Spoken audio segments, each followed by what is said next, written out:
Hello, and welcome to this special episode of our podcast.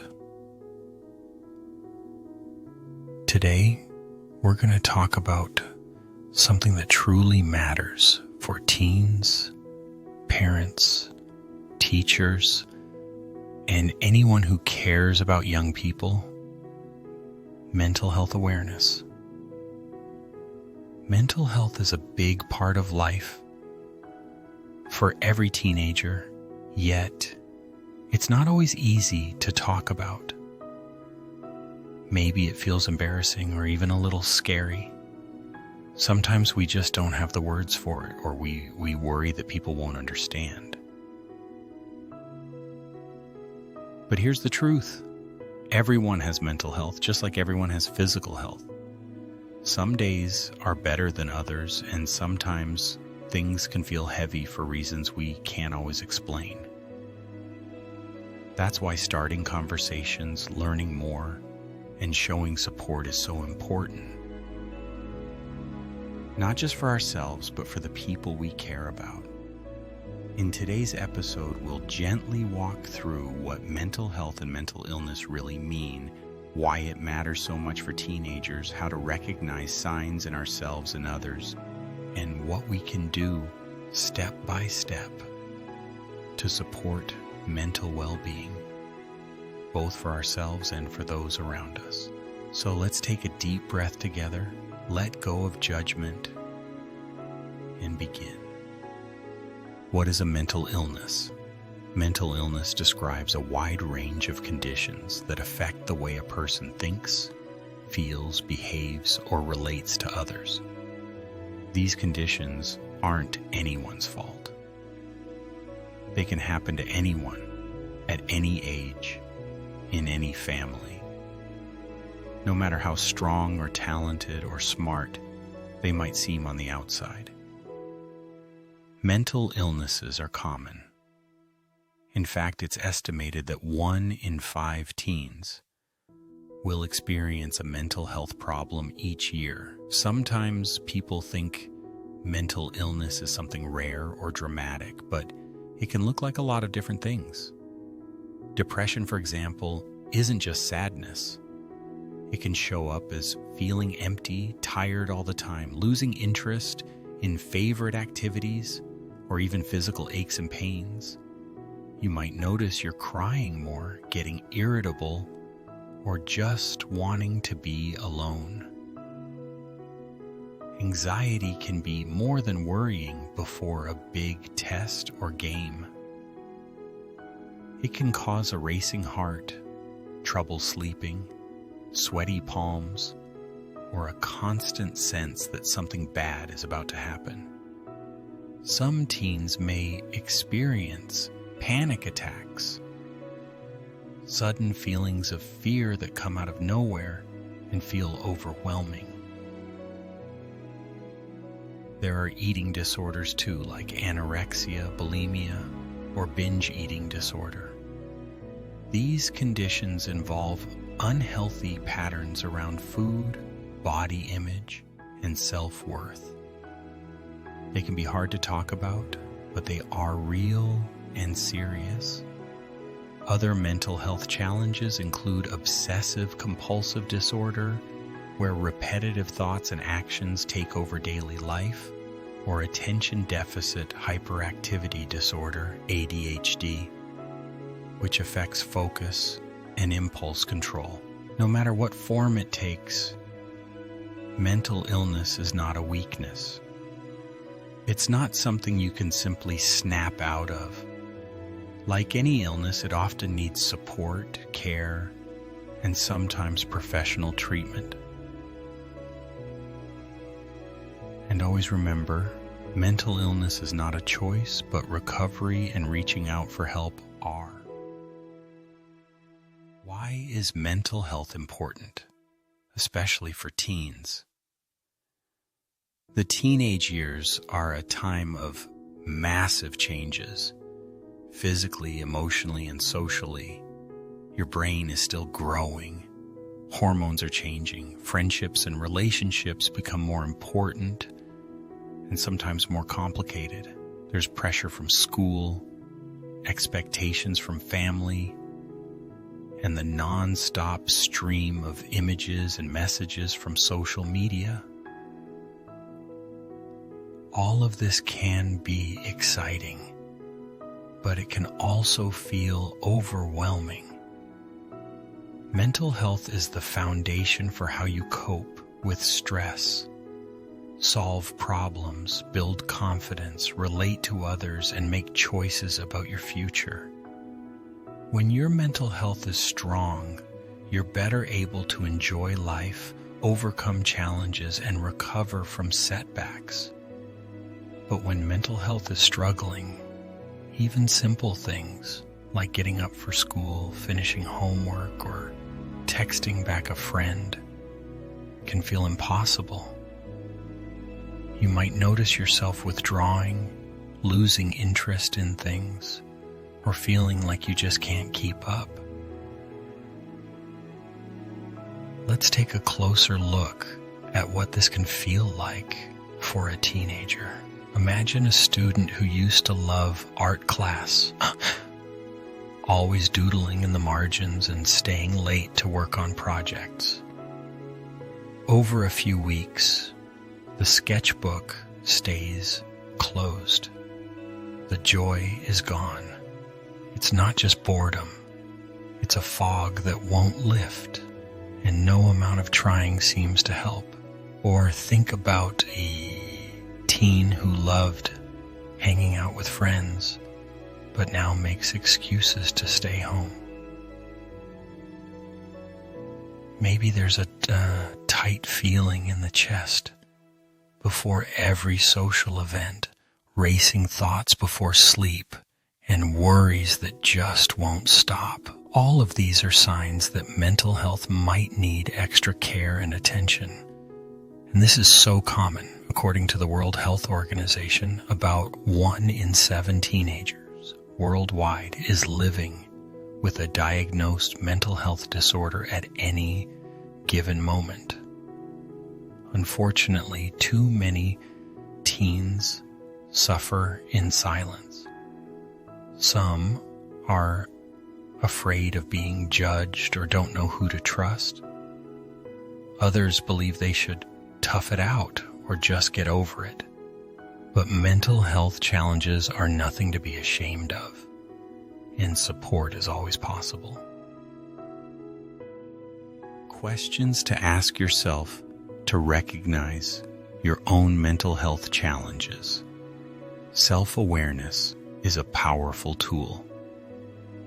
Taking time to check in with yourself is one of the most important things you can do.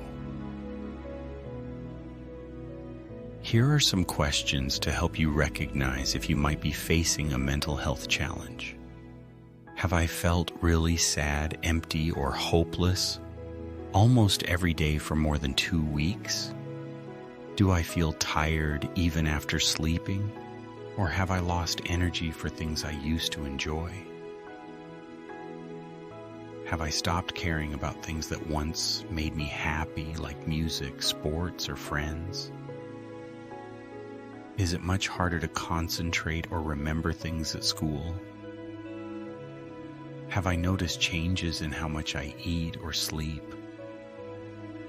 Do I feel anxious, restless, or on edge most of the time?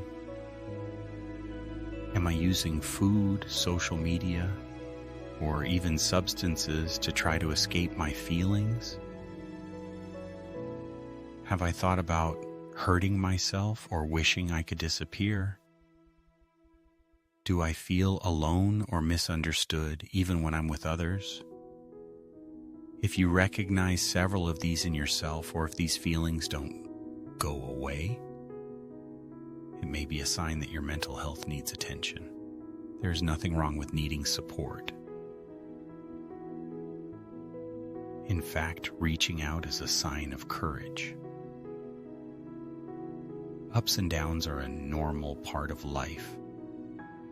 But if hard feelings are sticking around or making life difficult, it's important to talk to someone you trust. questions to help recognize mental health challenges in friends or family, it's also important to look out for those around you. Sometimes the signs of struggle show up in a friend, sibling, or classmate. Consider these questions as you observe the people in your life. Has someone you care about changed their behavior, lost interest in things, or become distant? Are they skipping school or social events, or spending a lot more time alone? Have they seemed more irritable, angry, or moody than usual? Are they suddenly taking risks or acting in ways that seem unsafe or out of character? Do they talk about feeling worthless, hopeless, or like a burden to others? Have you noticed big changes in their eating or sleeping habits? Are they giving away things that matter to them, or making unexpected goodbyes? Have their online posts or messages sounded especially sad or worrying? Do they say they feel alone or like no one would care if they were gone? If several of these sound familiar, your friend or loved one may be going through a hard time. Reaching out, listening, and showing you care can be a lifeline. What can you do to help yourself or someone else? If you think you're struggling, or if you're worried about someone else, here are some steps you can take. For yourself, talk to someone you trust, a friend, family member, teacher, or counselor. Sharing your feelings out loud is a big step toward healing. Write down your thoughts or draw your feelings. Sometimes creative expression can bring clarity or comfort. Take care of your body. Aim for regular sleep, nourishing food, exercise, and a little sunlight each day. Find healthy ways to relax.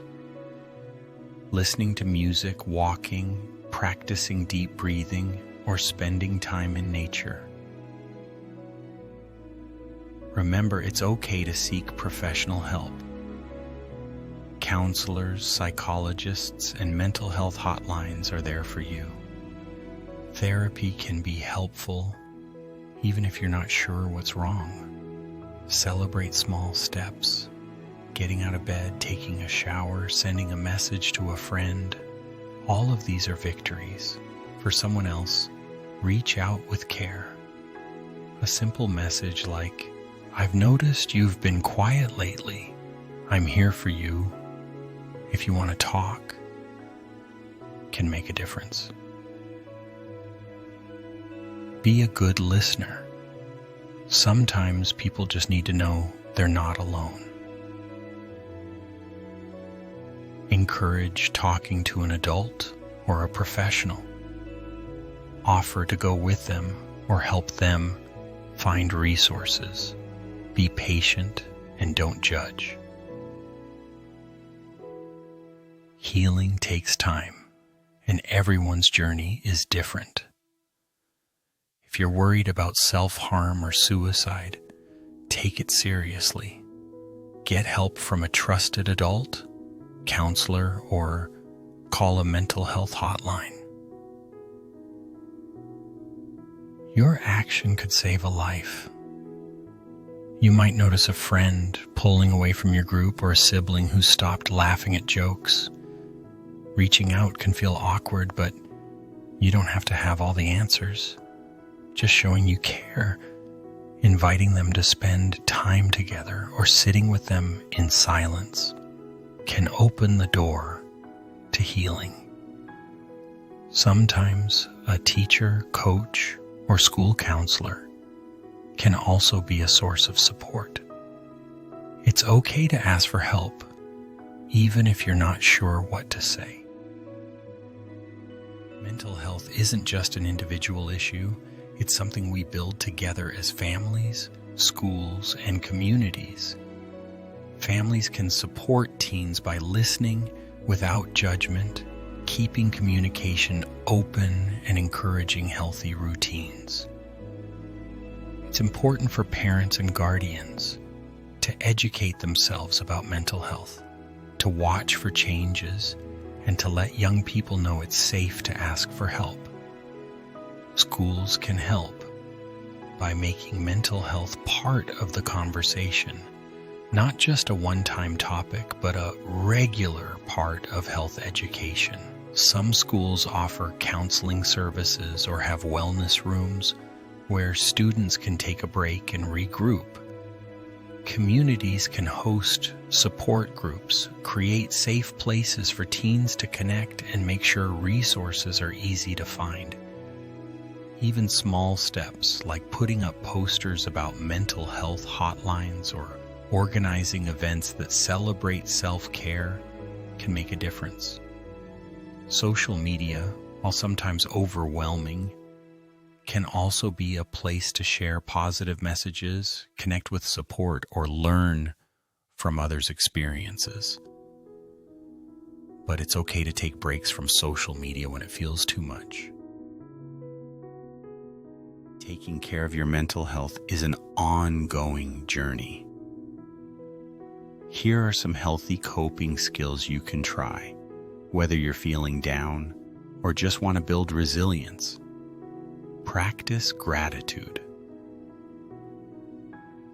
Write down 3 things you're thankful for each day, no matter how small. Move your body. Even a short walk or a few stretches can boost your mood. Set boundaries.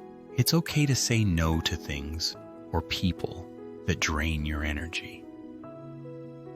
Spend time with people who make you feel safe and supported.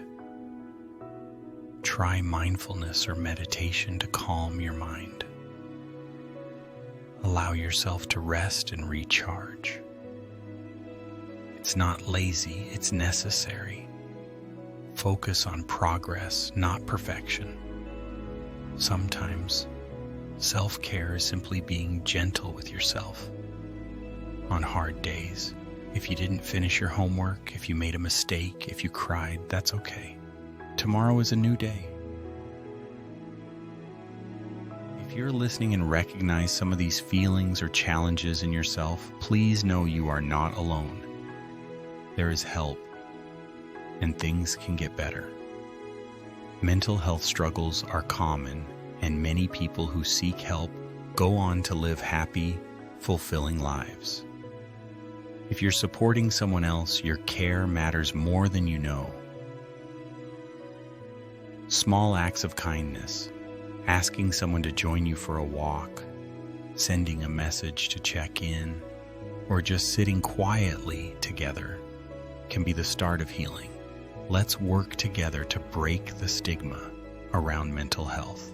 Let's talk openly, listen deeply, and build a world where every teen feels seen, heard, and supported. Thank you for spending time with us today. Take care of yourself, look out for those around you, and remember, you are always worthy of support and understanding. We'll see you in the next episode.